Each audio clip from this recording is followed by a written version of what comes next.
Hello नमस्कार दोस्तों, स्वागत है आपका बहुत-बहुत मेरे YouTube channel teaching with Mukesh में। दोस्तों एक बार फिर से हाज़िर हूँ आपके सामने एक नया वीडियो लेकर के आपकी तैयारी में कुछ वैल्यू ऐड करने के लिए।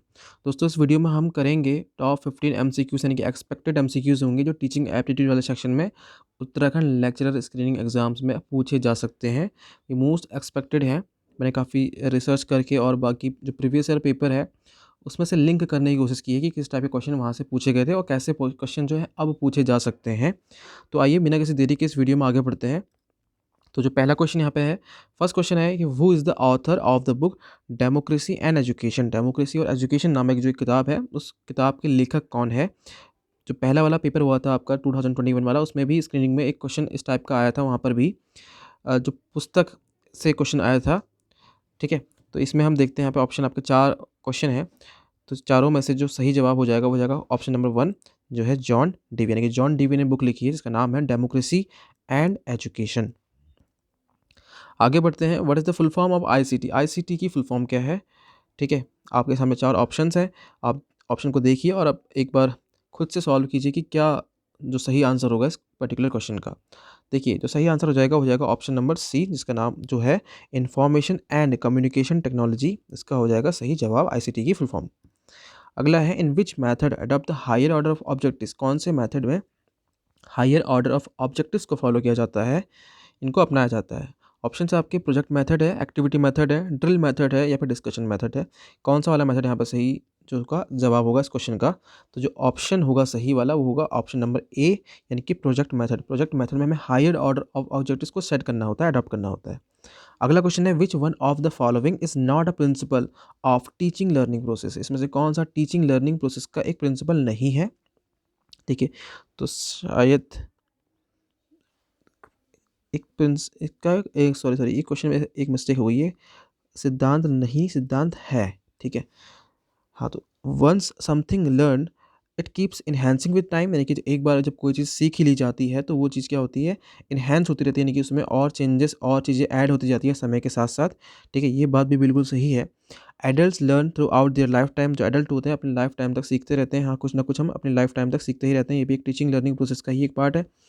Rates of adult learning is affected by individual differences. Adult learning का जो रेट है, यानी कि मान लीजिए दो इंसान है कोई ए और बी, और ए और बी किस रेट से यानी किस दर से यहाँ पे सीख रहे हैं चीज़ों को, डिपेंड करता है दोनों के व्यक्तिगत स्तर पर। व्यक्तिगत अलग-अलग स्तर हो सकते हैं, यानी कि मानसिक स्तर हो सकता है, उनका बौद्धिक या फिर और तमाम तरह के जो डिफरेंसेस होते हैं 2 इंसानों के बीच में, उन पर डिपेंड करता है। ये भी बात बिल्कुल सही है। तो तीनों ऑप्शन सही हैं, इसका मतलब तो ऑप्शन नंबर डी है, यानी कि all of these are the a, principle of teaching learning process. ठीक है, नेक्स्ट क्वेश्चन में बढ़ते हैं। नेक्स्ट क्वेश्चन है which of the following is a gross motor skill. में से कौन सी ग्रॉस मोटर स्किल है? तो देखिए आपको पता होगा जो ग्रॉस मोटर स्किल होती है उसमें हम अपने मसल्स का ज़्यादा से ज़्यादा यूज़ करते हैं, यानी कि पावर का, शारीरिक क्षमता का बहुत ज़्यादा यूज़ करते हैं ग्रॉस मोटर स्किल में। ठीक है, तो इसमें से देखिए निटिंग, निटिंग में मतलब होता है बुनना, बुनाई वाला, तो इसमें तो बहुत ज़्यादा हम मसल्स का पावर का यूज़ नहीं कर रहे हैं। स्विमिंग में हम यहाँ पे कर रहे हैं, तो ऑप्शन बी सही हो जाएगा। सी और डी ऑप्शन एक बार देख लीजिए। Cutting along the outline of a circle on a paper. एक पेपर है उसमें हम सिर्फ एक सर्कल की आउटलाइन को ड्रॉ कर रहे हैं। ठीक है, कट कट कर रहे हैं, तो ये भी बहुत ज़्यादा इसमें मोटर स्किल्स का यूज़ नहीं हो रहा है, तो ये भी ऑप्शन नहीं होगा। Option D cutting along the outline of a big rectangle on a paper. एक पेपर में बड़े से रेक्टेंगल को यहाँ पर कट कर रहे हैं, तो इसमें भी बहुत ज़्यादा मोटर स्किल्स का यूज़ नहीं हो रहा था, ये भी ऑप्शन यहाँ पर नहीं होगा। तो ऑप्शन कौन सा होगा? स्विमिंग होगा यहाँ पे। अगला क्वेश्चन जो है, अगला क्वेश्चन हमारे सामने है इन कंप्यूटर एडेड इंस्ट्रक्शन CAI, जो आपके यहाँ पे सिलेबस में दे रखा है, the simulation mode is where learners. Computer aided instruction में जो सिमुलेशन मोड है वहाँ वह है सिमुलेशन मोड में जहाँ विद्यार्थी क्या करता है। ठीक है, आपके सामने 4 ऑप्शन है। पहला ऑप्शन ये बोल रहा है कि एक्सपीरियंस करता है रियल लाइफ सिस्टम्स को और फिनोमिनास को। ठीक है, बी है रिसीव करता है इन्फॉर्मेशन को जो क्वेश्चंस के माध्यम से आते हैं, उनका इमीडिएट फीडबैक भी साथ में होता है। सीरीज होती है यहाँ पे एक्सरसाइज की, जहाँ पर रिपीटिशन प्रैक्टिस होती रहती है, यानी कि बार-बार जो प्रैक्टिस रिपीट होती रहती है। फोर्थ है get problems which are solved by a process of trial and error. यहाँ पर प्रॉब्लम्स जो होती हैं उनको सॉल्व करता है ट्रायल एंड एरर के प्रोसेस के माध्यम से। ठीक है, तो जो इसका जो सही जवाब हो जाएगा वो हो जाएगा एक्सपीरियंस करेगा real life system and phenomena को कंप्यूटर एडेड इंस्ट्रक्शन में सिमुलेशन मोड के अंतर्गत, ठीक है, यहाँ पे ये ध्यान देना, सिमुलेशन मोड के अंतर्गत। वैसे देखो जो चारों ऑप्शन है वो भी चारों ऑप्शन अपनी जगह पर ठीक है, चारों रिलेट करते हैं CAI से, लेकिन अगर बात होगी सिमुलेशन मोड की तो सिमुलेशन मोड में एक्सपीरियंस करेगा real life systems and phenomena को, ठीक है। अगले प्रश्न की तरफ बढ़ते हैं। अगला प्रश्न है which one of the following approach is not related to the theories of personality. जो थ्योरीज ऑफ पर्सनैलिटी है इनमें से कौन सी अप्रोच है वो संबंधित नहीं है उस, ठीक है, व्यक्तित्व के सिद्धांत से। ट्रेट अप्रोच, और दूसरा है टाइप अप्रोच, थर्ड है ह्यूमनिस्टिक अप्रोच, और फोर्थ है मोनार्किक अप्रोच, ठीक है। तो जो ऑप्शन है देखिए आपने पढ़ा होगा ये जो वाला जो पर्सनैलिटी टॉपिक है आपने पढ़ा होगा ढंग से, तो आपको पता होगा जो तीनों अप्रोचेस हैं ये आती हैं हमारे पर्सनैलिटी की जो थ्योरीज वाले हैं उसमें आती हैं, जबकि जो मोनार्किक जो अप्रोच है ये नहीं आती। जो ऑप्शन आपका जो सही हो जाएगा वो जाएगा ऑप्शन नंबर डी, ठीक है। बढ़ते हैं आगे। अगला प्रश्न है micro teaching can be use to develop. Micro teaching का उपयोग किया जा सकता है विकसित करने के लिए, क्या विकसित करने के लिए इसका उपयोग किया जा सकता है? क्वेश्चनिंग स्किल को विकसित करने के लिए, स्किल्स ऑफ स्टिमुलस वेरिएशन, ये स्टिमुलस का बदलाव करने की जो स्किल है उसको यहाँ पे विकसित करने के लिए, रेनफोर्समेंट स्किल को, ठीक है, जो पुनर्बलन स्किल है उसको करने के लिए, या फिर programmed instruction material preparation skills को विकसित करने के लिए इसका उपयोग किया जा सकता है। तो चार ऑप्शन है, आपको बताना है सही वाला ऑप्शन कौन सा होगा यहाँ पर। तो जो सही जवाब होगा इस क्वेश्चन का वो हो जाएगा ऑप्शन डी, यानी कि programme instruction material preparation skill, यानी कि जो प्रोग्राम इंस्ट्रक्शन मटेरियल है उसको प्रिपरेशन करने की स्किल को डेवलप किया जा सकता है माइक्रो टीचिंग के माध्यम से। अगला प्रश्न है government of India constituted university education commission. उसने एक यूनिवर्सिटी, गवर्नमेंट ऑफ इंडिया ने एक यूनिवर्सिटी एजुकेशन कमीशन को बनाया था नवंबर 1948 में, अंडर द चेयरमैनशिप ऑफ, किसकी चेयरमैनशिप में बनाया था, ठीक है। ऑप्शन है आपके doctor Lakshman Swami, doctor Shri Maulana Abul Kalam Azad, doctor Radha Krishnan and doctor Yashpal. तो जो सही जवाब है वो हो जाएगा डॉक्टर राधा कृष्णन इसका, ठीक है। यूनिवर्सिटी ग्रांट कमीशन, सॉरी, जो बना था यूनिवर्सिटी एजुकेशन कमीशन बनाया था 1948 में बनाया था ये, ठीक है। आगे बढ़ते हैं। अगला है the national assessment and accreditation council NAAC was establish in 1994 by. तो जो नैक है यानी कि राष्ट्रीय मूल्यांकन और प्रत्यायन परिषद, नैक की स्थापना 1994 में की गई थी। किसके द्वारा स्थापना की गई थी? तो ऑप्शन आपके चार ऑप्शन दे रखे हैं, UGC, AICTE, NCERT, DEC, यानी कि जो ऑप्शन सही होगा वो होगा ऑप्शन नंबर ए, जिसका नाम है UGC, यूनिवर्सिटी ग्रांट कमीशन। अगला प्रश्न है which committee was set by government of India in 1998 to review the implementation of national policy on education 1986, ठीक है। तो 1986 की जो पॉलिसी थी यानी कि NPE जो है 1986 की, उसको रिव्यू करने के लिए यहाँ पे गवर्नमेंट ने एक कमीशन बनाया था, एक कमेटी बनाई थी। तो वो किस तो किनके अध्यक्षता में बनाई थी? आपके ऑप्शन है Ramamurthy committee, Janardan Reddy committee, Yashpal committee, या फिर कस्तूरी रंगन कमेटी।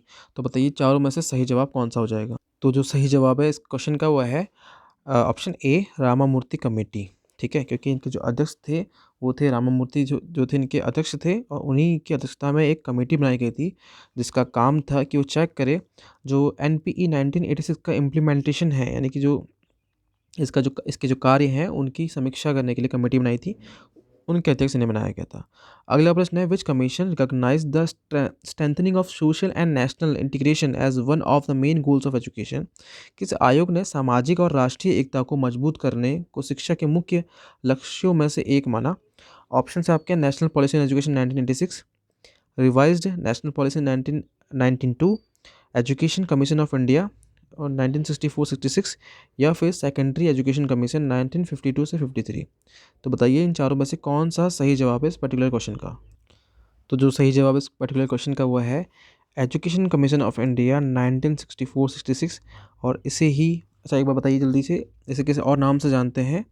और जब ये कमीशन आया था तो उस समय जो भारत के प्रधानमंत्री थे वो कौन थे? तो देखिए जो एजुकेशन कमीशन ऑफ इंडिया है 1964-66, इसे हम कोठारी आयोग के नाम से जानते हैं, यानी कि कोठारी कमीशन के नाम से जानते हैं, ठीक है, कोठारी आयोग या कोठारी कमीशन, क्योंकि इसके जो अध्यक्ष थे वो थे श्री दौलत सिंह कोठारी, यानी कि DS जो कोठारी थे, वो इनके उस समय अध्यक्ष थे, और उस समय जो पीएम रहे थे हमारे, वो रहे थे जवाहरलाल नेहरू। ठीक है, आगे बढ़ते हैं। अगला क्वेश्चन है, which one of the following is the first step in test construction. Test को कंस्ट्रक्शन करने के लिए पहला स्टेप इनमें से कौन सा है। जब भी हम कोई परीक्षण करते हैं तो पहला कदम क्या होना चाहिए, आइटम एनालिसिस करना चाहिए हमें, defining the purpose and objectives of the test, या फिर राइटिंग टेस्ट आइटम्स, या फिर सिलेक्शन करना चाहिए पहले। तो देखिए, जब भी कोई टेस्ट हम ऑर्गेनाइज करते हैं, कंस्ट्रक्ट करते हैं, तो सबसे पहला जो पर्पस होना चाहिए वो होना चाहिए defining the purpose and objectives of the test, कि हमारा पर्पस क्या है और हमारे क्या ऑब्जेक्टिव्स हैं उस टेस्ट को लेकर के। अगला क्वेश्चन है, जो कि सेकंड लास्ट क्वेश्चन होगा आज के इस वीडियो का, विच one of the following is not a quadrant of स्वयं, यानी कि इनमें से कौन सा स्वयं का चतुर्थांश नहीं है, यानी कि स्वयं के अंतर्गत वो चीज़ नहीं आती है। ऑप्शन है आपके वीडियोस, गेमिंग, असेसमेंट, या फिर डिस्कशन फोरम। ठीक है, तो इन चारों में से एक ऑप्शन है, तो जल्दी से बताइए कौन सा आंसर होगा यहाँ पर सही।